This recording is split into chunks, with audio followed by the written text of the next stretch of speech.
Yeah. Yahoo! Well, good morning. How have we all been? Welcome to this tapering session at my apartment. Today we're going to be showing you how I grease the groove at home in my apartment. I haven't got a great access to equipment here. You'll see that lots of the items we're using to train on are improvised, and it's really to give you guys some extra motivation to not let your training be limited by anything and trying to be really creative with how you can train. So if you don't have access to a gym, then instead you should be able to find things around the house that you can use to train with, and you should be able to get the same workout. It may be a little bit more difficult to set up or not quite as comfortable, but you should still be able to get the same workout and get those skills that you really want to get. You're going to enjoy the ghetto-ness of this workout. And you'll find most of you have all of these apparatuses at home already. Well, no excuses. Yeah. This apartment doesn't have high ceilings, unfortunately, and there's nowhere I can hang rings. If you can do that, you're set. That's all you need, really. Now, Oscar's featuring again today. You'll all remember Oscar from day 12. What an epic session that was. Oh, baby. Oh. Takes me back. Yes! Yeah, it was a sweet session. One of the awesome things Oscar's going to be demonstrating today is the back lever. Hopefully, fingers crossed. He's now up at 95 kilos, so it's a massive effort and it's a really impressive achievement. So we'll be looking forward to showing you guys that. So predominantly I've been doing weight training, but I've recently added some gymnastics, mainly the rings, into my routine, and I love it. And the results it shows are amazing. And basically today I just want to show that it doesn't matter how heavy you are, that these exercises can still be possible. So hopefully we can get those back levers in. What about the rings training specifically do you enjoy, man? The thing I like the most is the strength training, just the bodyweight training. I get tired of people in the gym saying, how much do you bench, how much do you squat, how much do you da-da-da-da-da. It's a totally different type of strength, and it's a better strength. And not only that, it improves your weight training as well. Yeah, stronger, more ripped. Yeah, it's a way to go. Love it. Let's have at her. When you're done.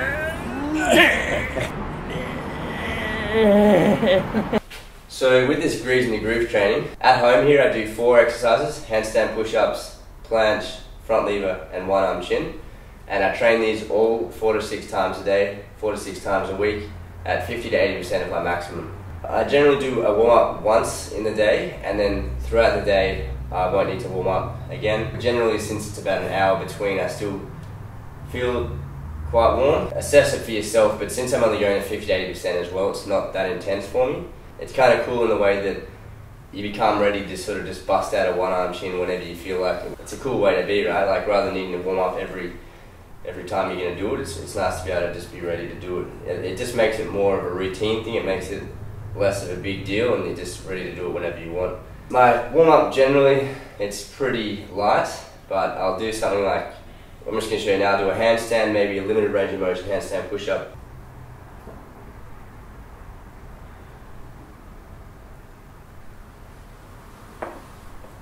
And a really small limited range of motion planche. Just small exercises that sort of activate lots of muscle groups and put them under a bit of pressure, but nothing at all strenuous. I just did that one for Oscar. As you can see, just holding a handstand is pretty nice because you get that whole shoulder girdle. Everything for me is pushing as far as it can and just flexing, and obviously there's a bit of weight going through your body, so it's just warming it up. I'm already feeling hot, and I'm going to take my jumper off, so that's a good sign. I'll then now do a press to handstand,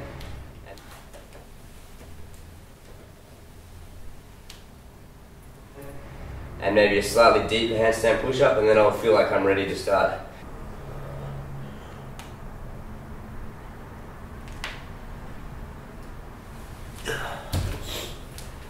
Yeah, so it's a very light warm-up. By all means, do more. Use elastic tubing, that kind of thing. It's probably a smart idea. Obviously, it's a really bad idea to not warm up properly and then get hurt, but this is working for me. I'm pretty comfortable with all these exercises, so it's fine with me. I'll probably rest maybe about 5 minutes now, and then I'll do my first handstand push-up. Now, the essential thing to be doing for all of these exercises is very clean form. I dare say perfect form.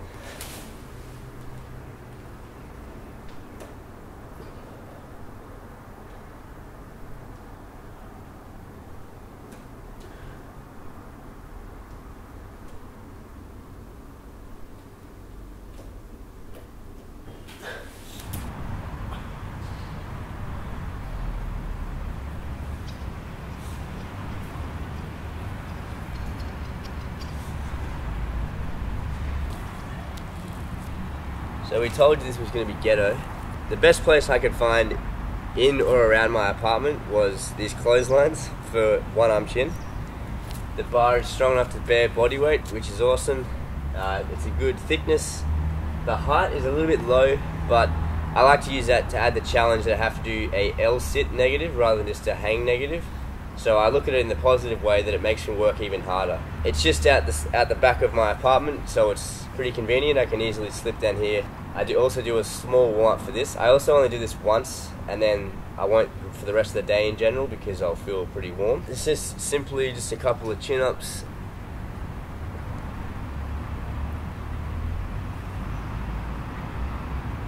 And then a couple of chin-ups with like the weight leaning to either side.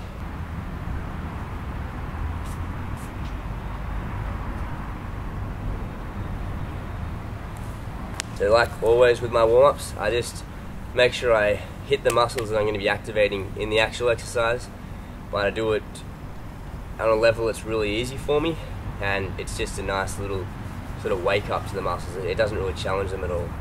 I normally alternate which arm I start with. Doesn't really matter, but it's always good to mix it up. So I'm doing 10-second negatives, nice and controlled, the whole way down.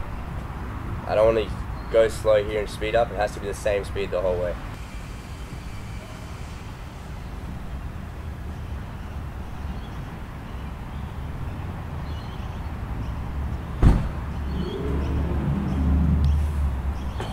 That's it? It was 9. 9? Far out. That's the only problem. It was a quick 10. Counting in your head, whenever you're under strain, you tend to count a little bit quicker. So Oscar's here, I'll get him to count. We're going to time you. Yeah, thanks man. These one-arm chin negatives have definitely been improving rapidly, I've found, over doing these greasing sessions. And I'm really enjoying just doing that slow controlled negative.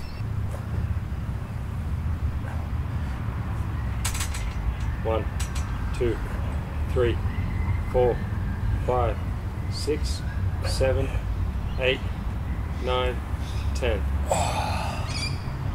I find that last little bit the hardest, and like I still am actually learning exactly how to control that, because I feel like I get to here and then you need to let the shoulder open up, and that's also the point that I struggle most with in the actual one-arm chin. So this is really helping me learn the negative of that feeling, which will in turn teach me how to do that actual positive pull.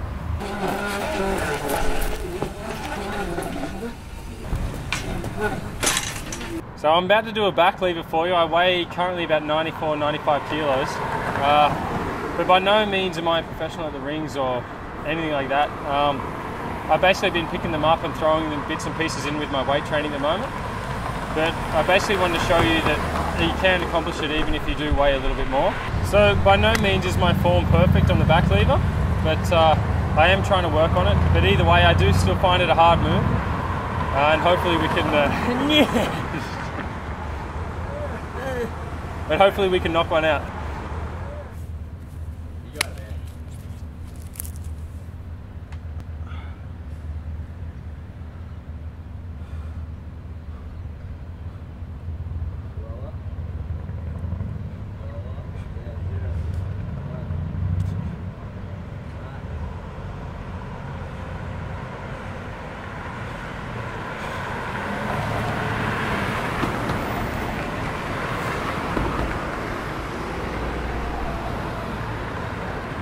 Rightio, so unfortunately on my second rep, I couldn't quite hear Lachlan. He was spotting me, telling me to go lower, but I couldn't hear him, so.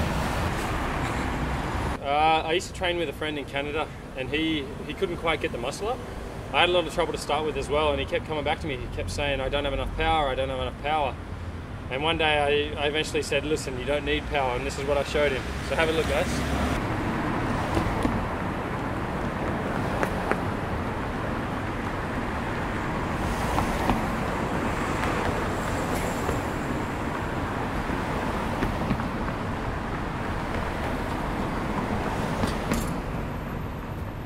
So as you can see, it doesn't require any power at all. The main thing is technique, technique, technique.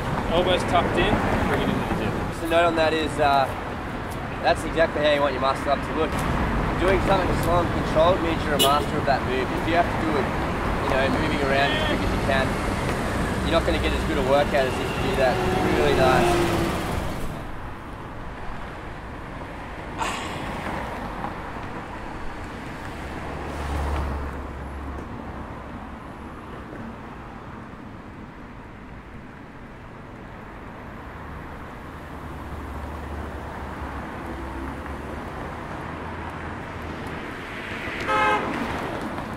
Hey guys, I got one more for you.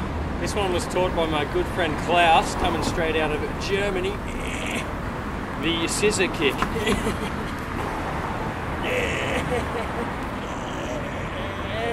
It should be part of every routine.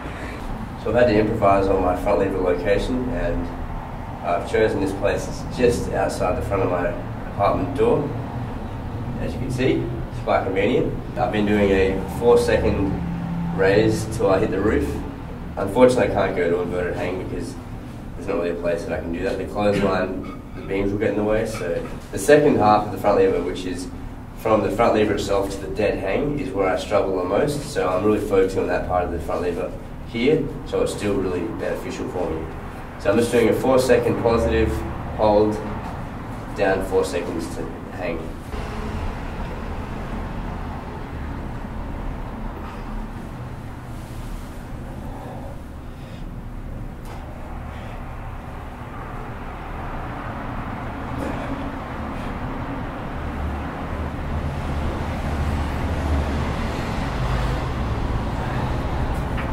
So it's not much to watch, but I definitely feel the retraction.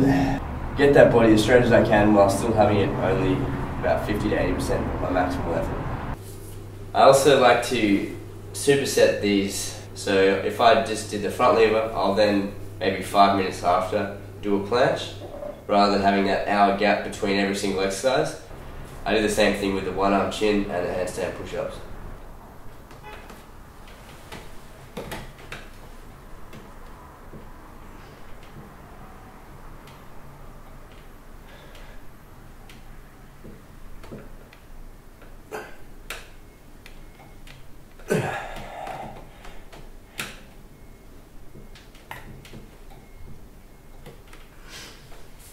So I feel that's pretty good. Not ideal in that it hurts my hands a bit. Leaning forwards on this is a little bit strange. The chairs keep moving and I need to make sure I'm pulling them. But that's not stopping me from having a good workout. I'm definitely feeling my planche getting stronger every set. And when I went and did the same exercise in the gym on the parallel bars, it was feeling really good. And who doesn't have a chair in their apartment or two? So they're the 4 main exercises that I'm doing in my apartment. The Azarians and that I've been doing mainly at the gym. I'd like to grease every exercise every single day, but I also think that probably doing 8 exercises 4 to 6 times a day is going to be a bit too much. Ideally, when you do grease and groove, you only do 2 exercises a day, and you really just focus on them. If you do too much, obviously you're not going to get anywhere with anything. So I'm trying to focus on those 4 in particular. I train at gymnastic centres 4 to 5 times a week. So when I'm training at the centres is when I'll be doing those Azarians, the Maltese, reverse muscle up, and also the cross press. It's really interesting for me not to go to failure, because normally most of my training in the past has been just pushing myself to my maximum. I hope you guys enjoyed the back lever. She's a little sloppy, but hopefully it gives you motivation to keep at it. Try not to be hindered or think, oh, I'm tall, I'm big, I'm too heavy, too tall, too short. Just keep at it and you can do it, you can get there. Yeah. The reason I started rings was because I found the exercise on the rings were the most difficult things I'd ever tried. For me it was way more difficult than weights because of all the tendons involved, and even just getting the simple skills like muscle up and back lever, which are more basic, still took quite a lot of effort and time to get, and once I did get them I felt really strong. Also noticed the growth in size and striation and all that, so there's just nothing like it. I think Oscar and I are good examples of we're both tall, young, handsome men. Now we're both tall guys, so we're not ideal in that the shorter you are, the easier things are, because you've just got less leverage. Generally you're going to be lighter, but that's not going to stop us, and that shouldn't stop any of you guys. You know, if you appreciate the rings, as everyone should, I believe, then you know, it doesn't matter if you're tall or short, like who cares? You're going to get stronger if you're taller anyway, so you know, if you get in the back lever when you're really tall, then you're going to be able to bench a whole lot more than someone that was shorter that had the back lever. And even then, like, I don't know, to me there's no difference. If it's easy for that guy, then good on him, that's cool. You still got to work for it and you should still get it, that's no excuse. If you've got big legs, like this guy. Yeah. And also, that's no excuse. That's good. It's good you got strong legs, but you know you should be able to. I think it's just natural. You got to be able to control your body weight. If you can't move your body around, then what's the point, right? Yeah. True that. Hope you guys enjoyed this tapering session. It was quite ghetto in a sense. I was really trying to show you guys the raw aspect of training and how when I'm training here in my apartment, it's not very glamorous. I use everyday objects, and it still gets the job done though. You're going to see in the goal sessions, I should be on a new level of strength, and it's due to this consistent training in these subprime conditions. So be creative with the training, guys. Hope this has inspired you to use whatever you can find. Hope this has inspired you to train no matter how tall or heavy you are. And just friggin' train, alright?